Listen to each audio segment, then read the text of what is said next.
So warm welcome to the session Integrity Readiness of Water Sector for Climate Change Finance, Challenges and Opportunities. My name is Fanny Zentai and I'm working in GIZ Sectoral Program Water Policy as a good water governance advisor. Before we delve into today's topic, I would like to briefly point out some logistical and technical information regarding our session. So first of all, this session will be recorded, which will be made available after the session. I think my colleague has already posted it. So basically with your participation, you automatically grant the recording permission. If you don't want to be recorded, you would now unfortunately have to leave the session, but we hope, of course, that you will bear with us. Also, I would like to ask you to please turn off your cameras during the whole session and also mute yourself whilst not speaking. If you have any questions, then please post them just in the chat box during the Q&A session, and also just indicate shortly which of our speakers shall then answer your question. So I think that's also it from the logistics. Now to begin with, I would like to provide you with a short teaser for our event. So in today's session, we will discuss and analyze the role of corruption in the water sector in the context of climate change finance and the detrimental effects it has on the most vulnerable in our society. But our focus shall not be solely on the challenges and pitfalls of corruption. We also want to elaborate on the opportunities and shed light on solutions, as well as introduce the variety of effective tools, approaches and best practices from both climate change finance and the water sector that help to combat corruption in climate finance so that both sectors will benefit from each other's expertise and experiences. So today we're looking forward to an insightful exchange on this topic, and we hope that you will really leave the session with some hands-on solutions that you can take home with you. Having said that, the agenda of today is as follows. So we will start the session by conducting kind of a live interview with 3 experts in this field, where each of them will approach the topic from a different angle. After the interview, we'll give the floor to the audience to have an interactive Q&A session. So now I'm pleased to introduce you to our 3 speakers. Our first expert today is Mr. Ibrahim Pam, who is the head of the Independent Integrity Unit of the Green Climate Fund, in short GCF. The GCF is the world's largest dedicated fund, helping developing countries to reduce their greenhouse gas emissions and enhance their ability to respond to climate change. Thank you for joining us, Ibrahim. We really appreciate that you can be here despite the kind of late hour in South Korea. So welcome. Our second interviewee will be Mr. Binayak Das, who is the Regional and Program Coordinator for South Asia and an expert for water integrity tools at the Water Integrity Network in Berlin. The Water Integrity Network is an association of partner individuals, organizations, and governments promoting water integrity to reduce corruption and improve water sector performance worldwide. Last but not least, we're delighted to have Ms. Renny Valadares, and to be here with us. Renny is a senior integrity and compliance specialist at the Central American Bank for Economic Integration, in short CABEI. And just for our discussion later, CABEI is a direct access entity, which means that it can submit funding proposals for GCF-backed projects and programs. In addition, Renny is also an active member of the Peer-to-Peer Learning Alliance on Climate Finance Integrity, which is coordinated by GIZ on behalf of the German Federal Ministry for Economic Cooperation and Development, the BMZ.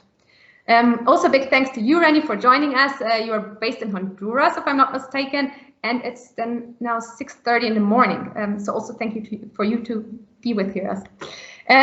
Finally, I would like to introduce you to my co-moderator. This is Roman Ambül, who is an advisor in the GIZ sectoral program Anti-Corruption and Integrity. So to get you started first, I would like to get you ready also for a short Visembly poll question, just to get a picture on your thoughts about this topic. In this case, please get your mobile devices or laptop, and then you may enter the information which my colleagues will share in a second on the screen.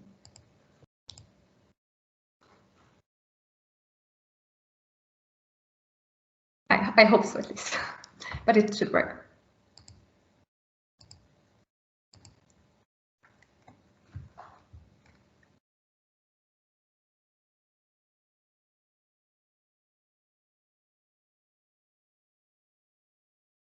Yes, I think it's working. Thank you so much. So yes, then please just enter app.bysamply.com and the keyword is WWATER, so V water for D, as you can see on the screen. And then just give one or two people, just give me a sign if you can access it or if it works. Because the question, one moment.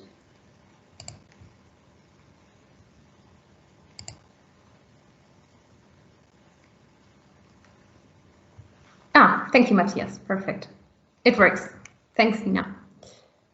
Oh, yes.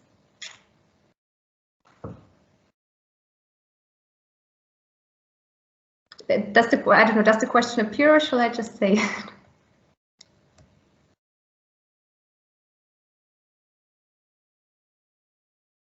No, no worries, Claire. You can also type in your answer here because it will be like an open question. Yes, exactly. Because the question that we were asking was anti-corruption and integrity, why are they important in the water sector in the context of climate change finance? Okay, so we have involved, many people clicked on it probably, money, a lot. Something else? Yeah, attract investments.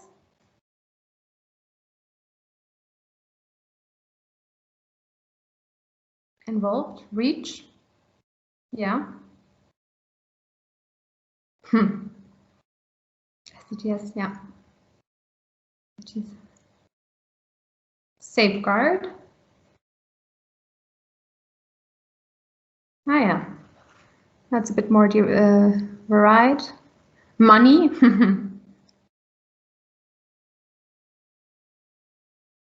Yeah. Good. Interesting. Public. Good. It's probably many people clicked on it. Credibility. Yeah. Good points. Justice. What else do we have? Funds. Exactly. Guidance. Good credibility. Yeah. Seems to be the most are clicking on that or agreeing with it. Safeguard, yeah. Credibility. Okay. Natural monopolies, yes. Development funds. Okay, really varied, but of course quite big. The safeguard and good credibility access. Access, yeah. Wow, great. Okay. Yeah, so I think I would, it seems still the access and the credibility, so some words have been clicked on many times. Yeah, thank you so much and for your vivid participation. I think it gives us already quite a multifaceted picture. Based on that now, so thanks for participating. Based on that, I'm really now curious also to hear how our three experts view this particular questions. And having said that, I'm now handing over to Roman. Roman, the floor is yours. Thank you, Fanny. The purpose was exactly to ask the same questions to our speakers. I would like to ask the same question to Ibrahim. What's your take on that? Thank you, Roman, and great to be with you, colleagues. I think the word art was really instructive in the way it described the issues, because by their nature, water sector projects, infrastructure projects, which are large public projects for public good, they therefore involve quite a often a substantial financial commitment and financial expenditure. And therefore, this leads to high integrity risks. Indeed, I saw someone mention that they're natural monopolies. That's a really good point, because in that sense, they generate the opportunity for large rent seeking. And also the management of large civil works projects by government agencies often lead to huge risks of regulatory capture or integrity matters. The consequence of violations in integrity violations in water sector directly affect the most vulnerable in society, the poor.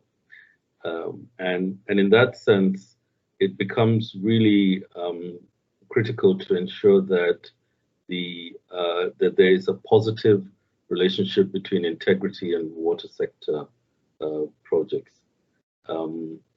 So it's crucial that anti-corruption measures are instituted in the water sector. Of course, in the context of climate finance, and I would just go into that very briefly, GCF takes a country-driven approach to water sector projects, and because of our access modalities for climate financing and also the financing model, there are peculiar risks that we try to ensure the fiduciary duties for all stakeholders are properly instituted.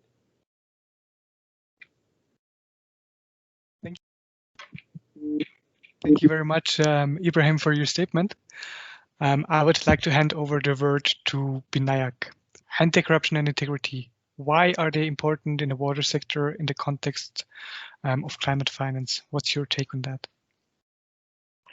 Thanks, Roman. We have been working on the topic of water and integrity, water and corruption for quite some time. And for us, over the last few years, we have been seeing that the funding for water, which is probably one of the key issues when it comes to climate change. And as Ibrahim pointed out, it affects vulnerable communities if they lose access to water or if they are suffering because of disaster. Now, recently the multilateral bank report came out, which showed that for adaptation funding, water receives the second highest percentage of funds. So it's a huge amount, a huge chunk of money coming into the water sector. There is also a lot of funding coming from the GCF, which is into the tune of around $500 million, which is one of the highest. So all these poses a risk, whereas we have been working in the sector and we know that there are inherent risks within the water sector. One, it is highly political. And as Ibrahim mentioned, the political capture or capture for various other purposes, infrastructure related, siphoning of funds. These are immensely important issues which needs to be addressed. Now, 3 points which I would like to make is that large sums of money are going to countries which have high risk in relation to the corruption index. And how do we ensure that these funds are adequately utilized? So this requires that these agencies which are absorbing the funds are ready, as we are trying to say, integrity ready to be able to absorb them and utilize the funds in the right way, appropriate way. Second, what is happening is the water sector, with the climate issues, the stakeholder groups have increased. There are more stakeholders who are coming beyond the water sector into this within this sector, and this also poses different risks. Water sector itself is what you call disintegrated. It's not like an integrated sector. So there are different agencies involved in it, and this poses different risks. There are lots of channels for making things non-transparent here. And then what also is happening that there are newer funders coming in. I mean, I have been looking at the Green Climate Fund. They came up new. There was no GCF probably like 10 or 12 years back. And similarly, there's the Adaptation Fund, and there are others which are coming up. So there are a lot of new agencies. So this also poses risk if everything is not set in place at an early stage. We have spent a lot of time discussing about what you call sharing of funds, basically the global north-south discussion, which is still going on.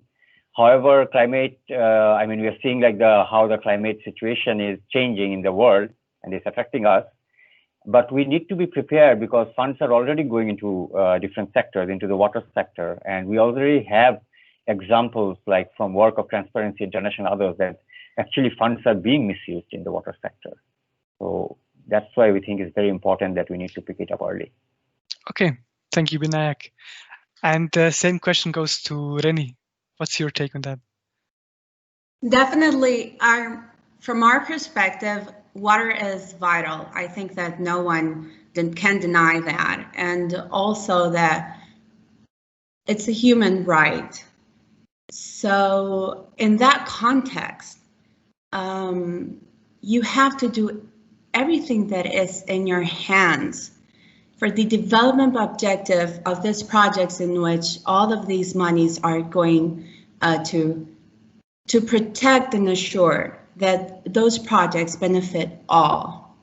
And not only benefit, but they can have access to, and what are the costs.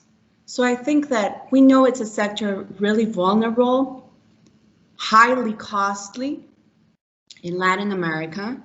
And for our societies and environment, it's really relevant to have approaches in which the integrity and prohibited practices, not only in a sense of conducting a correct due diligence, but also in a follow-up.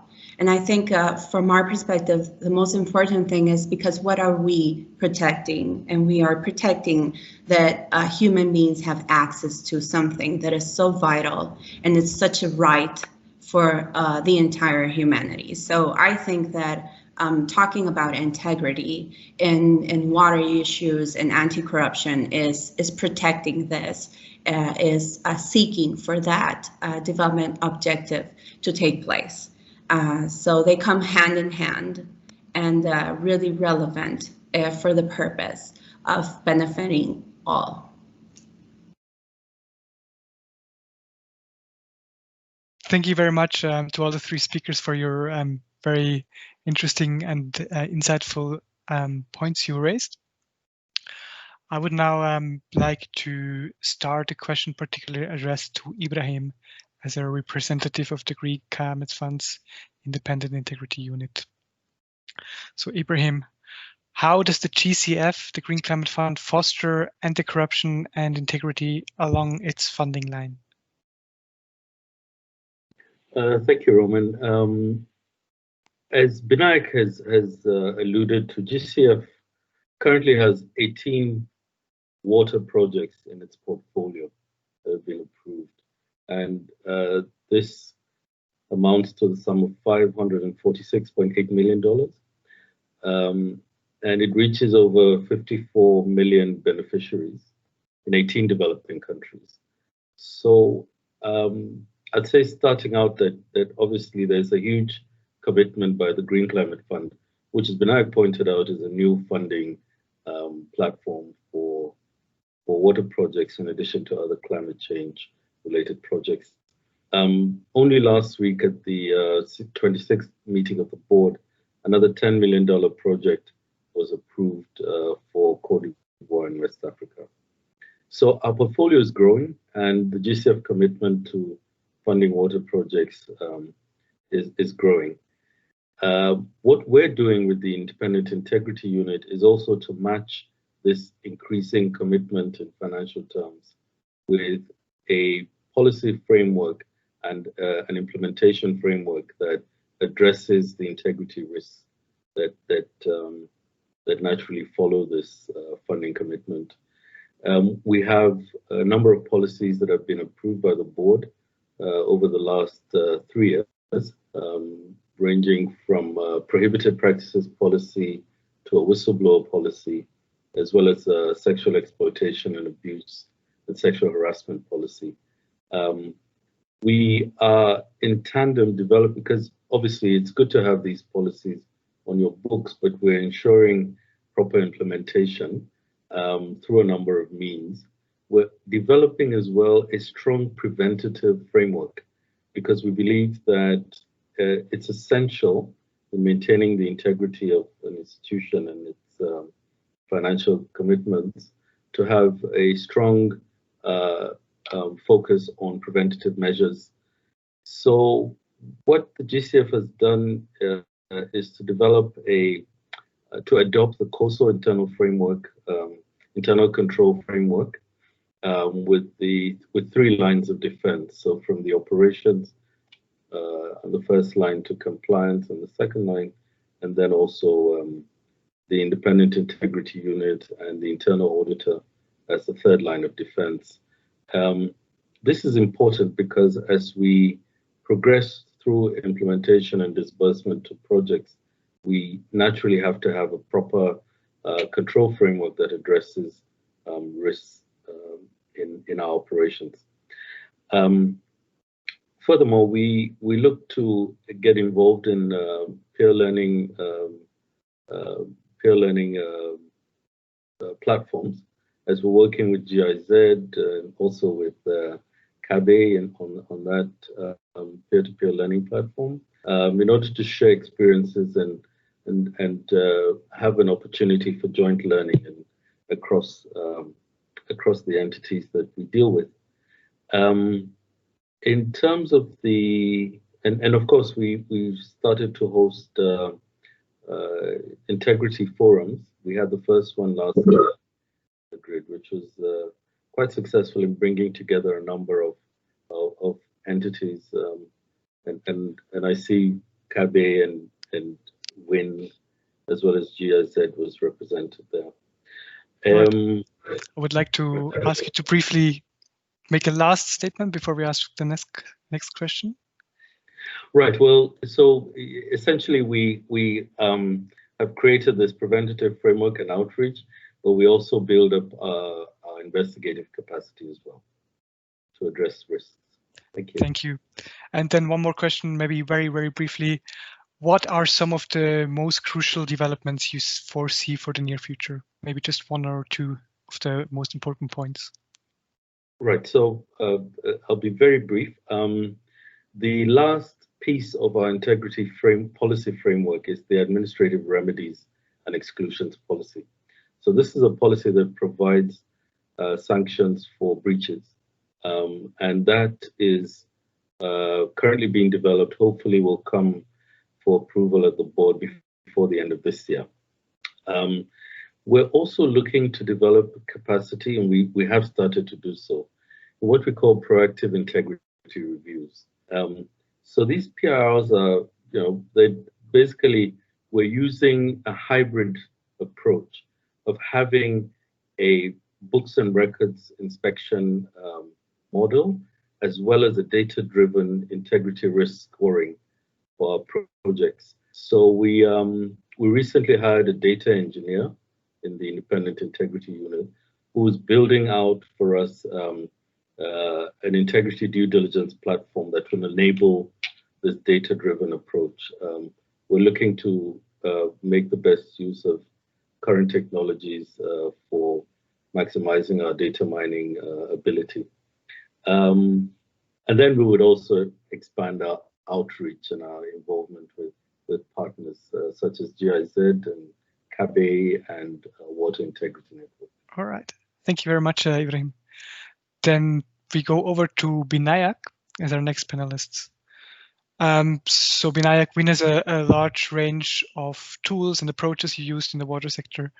What are some of the most important ones you have to curbing corruption and supporting integrity? So for the last 10 years, we have been working with a different set of tools, and primarily there are 2 types. One is like to look at assessments, which will help in identifying what are the risks, where are the risks, and what are the key risks that needs to be addressed first. So we have this, one of the first tools was the annotated water integrity scan, which helps in giving a large overview of the integrity, status of integrity in a particular subsector within the water sector. And what we have is the integrity management toolbox, which is more of tool for improvement, for change, bringing in change, for strengthening integrity. And this is what was originally developed a few years back with GIZ. And we have been applying it with water utilities in many countries and also with river basin organizations. And this is interesting because it helps us in through tools, through trainings, through coaching, mentoring, you know, working with government agencies, external coaches, etc., to bring changes, to try to minimize the loopholes, the gaps that can lead to, say, corrupt practices. And one of the important things is that, like, this is an approach which helps in performance improvement. This helps in building your reputation. So people are very aware of working on corruption if you want to work with a government agency. So the approach has to be more obviously integrity, but also how it can help in bringing their own, improving their own performance, improving their own revenue. And this tool, which has a set of risks, and then like different instruments that can help in mitigating these risks, is what has been we have been applying for quite some time. And what we also noticed is that that there is a lot of more interest coming from other organizations and sectors to work with these kind of tools. And these are adaptable tools. It can be applied in the climate context, even going beyond the water sector. It has been applied also in the education sector by Transparency International. So these are the two primary tools I want to highlight. Otherwise, yeah, you can visit our website, and there are a set of other tools also for multi-stakeholder processes, for engagement with the private sector, etc. All right, thank you. So Vinayak, you mentioned that these tools are very adaptable. Do you have concrete plans to adapt them to the climate sector already, or climate change in the broader scope? Yeah, I was actually, I mean, we have been having some discussions around this, how we can adapt. So one of the key factors is that there are already a set of risks and set of instruments which can address those risks, which are very much applicable to, basically it's how it's governance, it's management.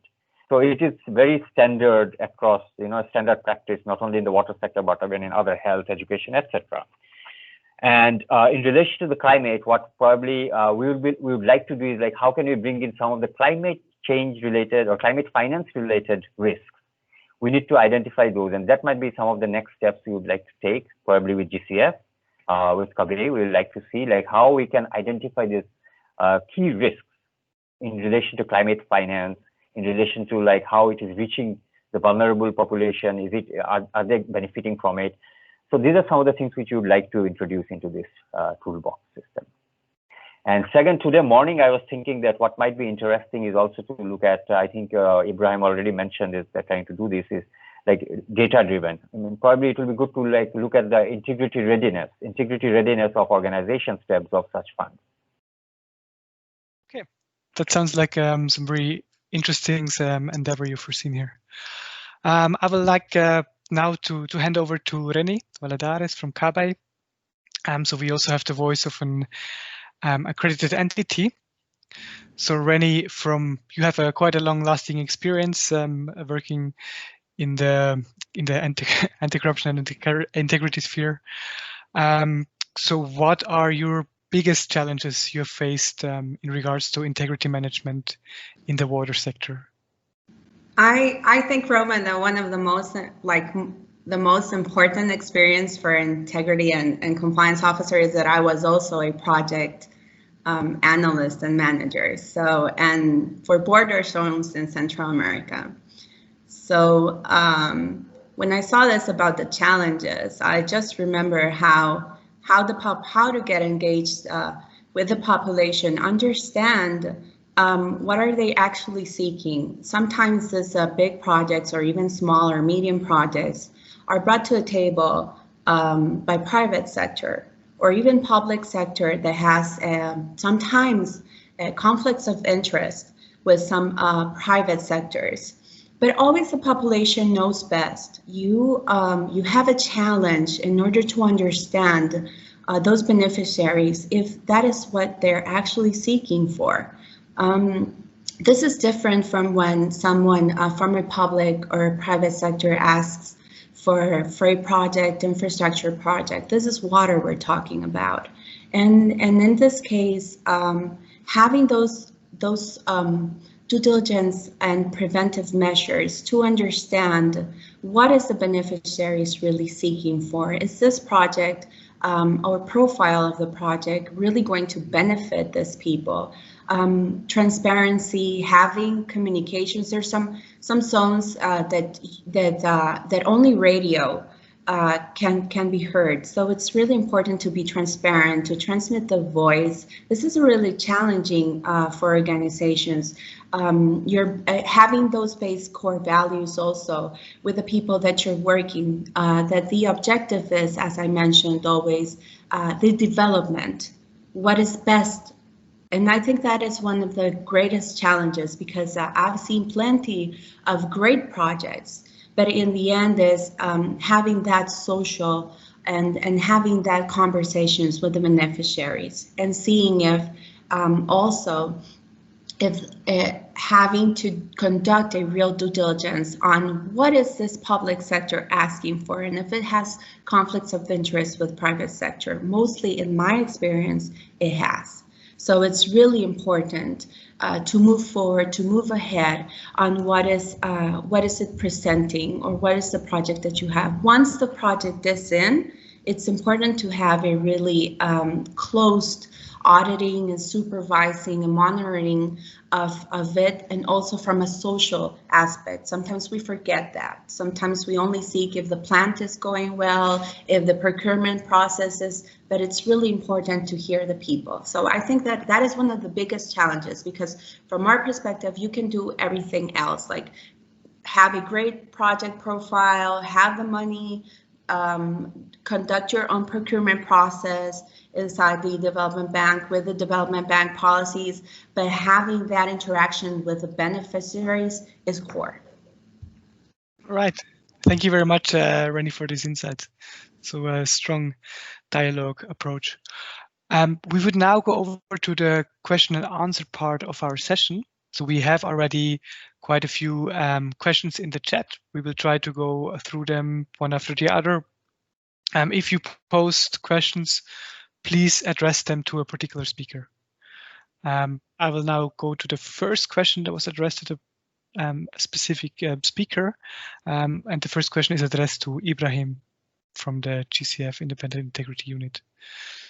So Mohamed Mustafa Sar asks, in many contexts, we are facing an increasingly sophisticated form of corruption that is difficult to detect or denounce in the water sector.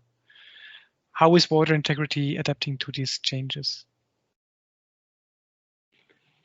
Thank you for that question, Mohammed. And yes, indeed, forms of corruption are evolving and are becoming, as you said, highly specialized, highly sophisticated. Of course, as we said at the beginning, large infrastructure projects, public infrastructure projects, like water projects, often attract such forms of corruption. I think that in answering your question, I would refer you to the approach that we adopt in the Green Climate Fund, which is to establish, first of all, a strong preventative framework. And I see there's a second question that asks me to elaborate on that, which I will do. But also, in addition to preventative measures, also a strong ability to detect and to redress. And that relates to our investigative function. But in understanding the nature of the evolutions or the mutations of corruption schemes, we do that by keeping a close eye on the evolution of our projects through our data analytics. We think that a strong approach in predictive analytics and descriptive analytics would help us to understand exactly what is going on in integrity terms. And you do this by exploiting the data that's available. There are different models for doing data exploitation. I wouldn't go into a lot of the technical areas. Otherwise, I'll probably need my colleague Liam to speak on that. But we are looking at developing those models that enable us to better describe integrity challenges and also predict them. Thank you very much for this answer, Ibrahim. The next one is already again for you. We have Ajoa Parker. I'm sorry if I mispronounce it. She says, thank you. The concept of matching funding with integrity policies is interesting. Please also elaborate on what the preventive measures entail. Thank you, Ajoa. Good question. I think what we do with in our preventative space is, first of all, to create clear and transparent rules and procedures. So we work out exactly what we're looking to prevent and by what measures. We think that if you have clear policies and clear rules, people are better able to understand them and therefore to apply them. In criminal justice policy, this is about situational prevention. You take away the excuses by ensuring that people understand what they must and mustn't do in very simple terms. And once you've done that, then you need to socialize those rules so people understand them. And once you've socialized them properly, you then build the internal control framework that will enable you to detect before, detect the weak control, the weaknesses in your control measures, and to plug them before they're exploited. We do this in a number of ways. We have a team in our compliance section which operates in the second line of defense that performs sanctions history checks, that performs due diligence checks, that does beneficial ownership checks, etc. And we conduct a lot of those checks ahead of actually approving disbursements in projects.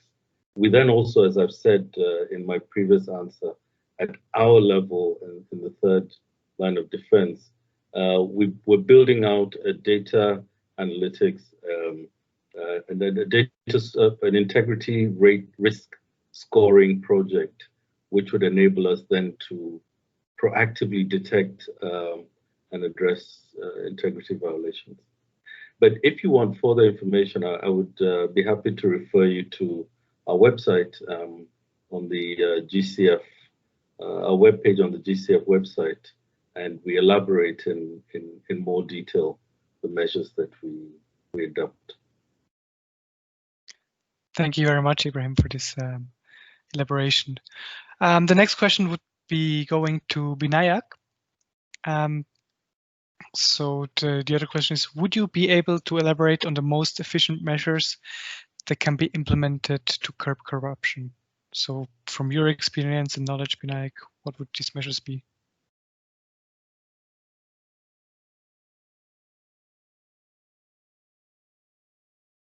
I think, Binayak, you're still muted. Sorry, yeah. From our experiences and from our learning, working in different programs in countries with government agencies and civil society organizations, the most important one is that like corruption cannot be curbed individually. So we need to work in partnerships. We need to build coalitions. We need to have what you call leaders within the government agencies, leadership who come forward, whom we can identify to be able to take the lead. That is very crucial, what we have learned. What is important is that like we are able to work together with the government, with the civil society organizations, bringing all of them into one platform, and also to keep the media involved, which is very important. Without having the media, sometimes you are not able to address the challenges because the media is a kind of a watchdog.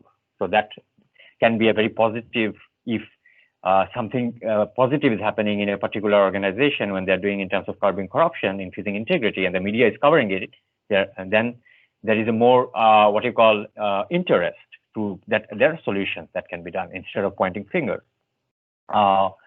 Then like second, what I would like to pointing fingers, I'd like to say is that like there is a role of watchdogs globally, definitely to raise the issue of corruption, but if you are looking for solutions, measures to curb, corruption, you cannot point fingers. You cannot tell them like, hey, there is corruption, blah, blah, blah. What you need to do is to acknowledge that there is a problem, and together, how can you resolve this problem? And this is what has worked for us. It takes time. It took us time when we started to work with certain water utilities. It took us more than a year, more than 1.5 years to convince them to work with us. However, once they're on board, they're still with us. So yeah, there are quite a few approaches which can be useful. So we have to be more positive oriented, I would say. Thank you very much, Binayak. I would like to ask one last question to Rennie. So as you all you probably have been quite impacted as well by the COVID situation in the moment. So I wanted to ask Rennie, how did this affect your work in terms of integrity management? Definitely, it has been a challenge. It's a work in progress because we've also employed some technical aspects and technological aspects for the auditing, monitoring, and supervising of our operations. We've saw an increase in allegations being reported, but not necessarily they were prohibited practice allegations, but there were society letting us know that probably one project people weren't actually working up. Yeah, but I guess as what we've mentioned, it's been a really challenge for COVID-19, but I've seen how this also has engaged the population in knowing that something as COVID-19 brought people to know in the whole world that integrity and prohibited practices is something real. It's something that not only affects the water sector, but and the health sector, and also that what happens to your neighbor can happen to you.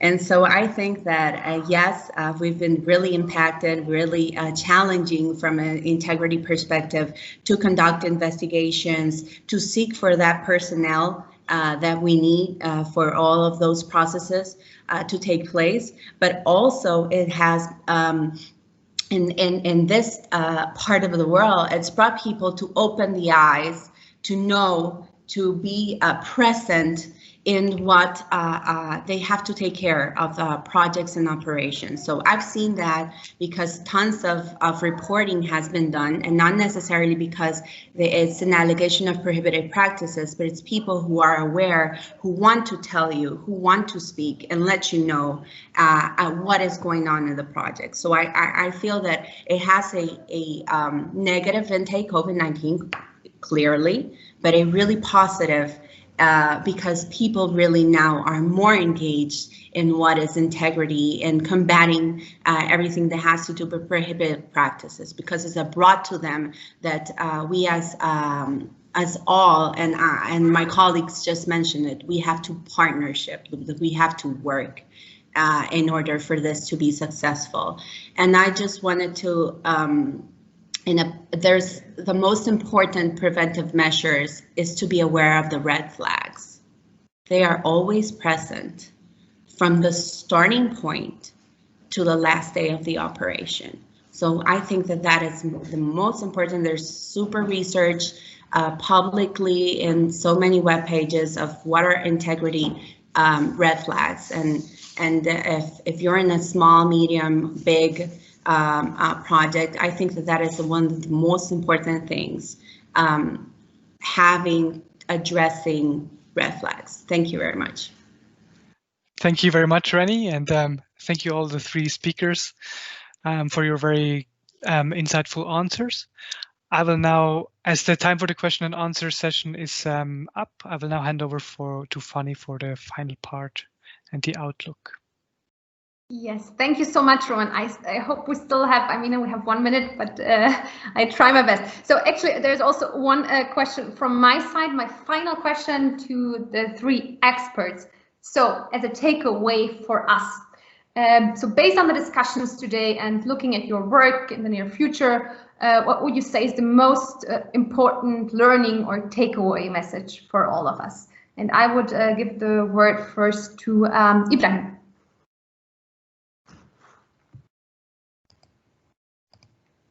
I was hoping we could do it to Rennie first, but our message from the Independent Integrity Unit is 0% corruption, 100% climate action. We think that commitment to integrity must be 100%, and with a zero tolerance for breaches. But I invite you to look on our website. We'll have more information on how the tools that we are developing and how you can apply them in your work. Thank you. Thank you so much. Then I would like to address this question also to Rennie. So definitely zero tolerance, and also honesty, professionalism, and core values. And always remember who we work for. If it's a water sector, never forget who we work for. It's for those populations who really need it. As I mentioned, water is vital. It's a human right. So I think that there's always has to be zero tolerance, but never forget the development objective between what is water. It's vital, and that I think that is the most important thing. Okay, perfect, strong message. Also, just one sentence, please, from your side, Binaya. Yeah, I agree with Rennie and Ibrahim, what they said in terms of the messages. I would like to add the word patience. It is very important, patience. Mm-hmm. It is very important that, like, to tackle corruption, we need to have patience. We need to engage for a long term. Short-term processes will not lead to any benefit. Thank you so much. I think they're really great and strong learnings or messages that we might really want to take home with us. Unfortunately, I've been already reminded by my colleagues, because we are doing now the final wrapping up of the whole conference. So at this point, I really just want to thank you all really for this fantastic contributions, and really shedding more light on this really complex issue, and pointing out also solutions and measures you might want to take up. And I think you all summarized it quite well. Binayak and everyone else said it kind of, that we need to build coalitions, need to build partnerships to address really this issue jointly. And that's the only way how we can overcome these challenges and be successful. Having said that, thank you once again to the three experts. Thank you for the participants for the great and active questions and your vivid participation. And yeah, I will wish you all the best. Stay safe, healthy, and tune for the wrap up and closing remarks of the whole week on water for development, which is starting actually right now. So thanks again, and hopefully see you soon. Bye. Thank you all. Bye. Thanks. Bye. Bye.